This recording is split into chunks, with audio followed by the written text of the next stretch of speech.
गजबे निखारता गजबे निखारता तोहर दुनो किला जामुनपुर जिला हिल गइल हो। गजबे निखारता तोहर दुनो किला जामुनपुर जिला हिल गइल हो।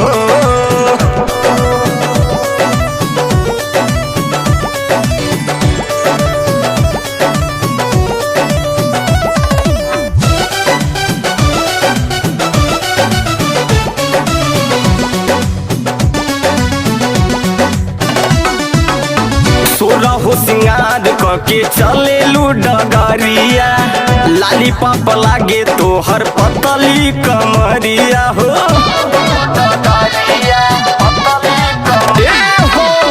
सोरा हो सिंगार के चले डगरिया लाली पाप लागे तोहर पतली कमरिया। मिलाला से पर धनवा के राहर में जो बन तोहर खिल गइल हो। ए हो खिल गइल हो। गजबे निखारता गजबे निखारता तोहर दोनों किला जामुनपुर जिला हिल गइल हो। गजबे निखारता तोहर दोनों किला जामुनपुर जिला हिल गइल हो।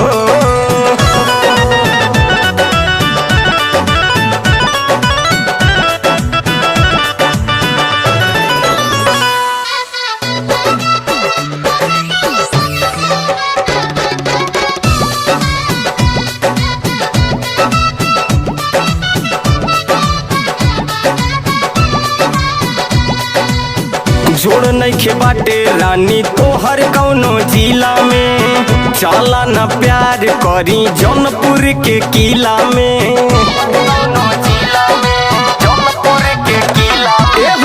जोड़ नइखे बाटे रानी तोहर कौनो जिला में। चला न प्यार करी जौनपुर के किला में। लइका त लइका या बुढ़वन के तोहरा ऊपर दिल गइल हो। ए हो दिल गइल हो। गजबे निखारता गजबे निखारता तोहर दोनों किला जामुनपुर जिला हिल गइल हो। गजबे निखारता तोहर दोनों किला जामुनपुर जिला हिल गइल हो।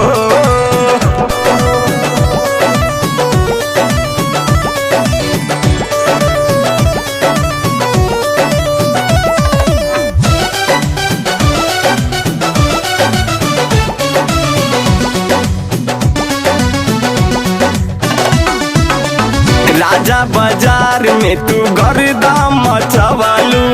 साजन जावेद से तू सोती खोलवालू।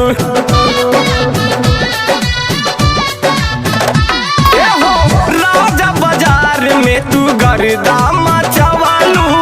साजन जावेद से तू सोती खोलवालू। बनबू हीरोइन अब सत्य मामा के नंबर तोहर मिल गइल हो। ए हो मिल गइल हो। गजबे निखारता गजबे निखारता तोहर दोनों किला जामुनपुर जिला हिल गइल हो। गजबे निखारता तोहर दोनों किला जामुनपुर जिला हिल गइल हो। देखी के जवानी रानी मुँह में आवे पानी माना गील भइल हो। माना गील भइल हो। गजबे निखारता गजबे निखारता तोहर दोनों किला जामुनपुर जिला हिल गइल हो। गजबे निखारता तोहर दोनों किला पूर्वांचल पूरा हिल गइल हो।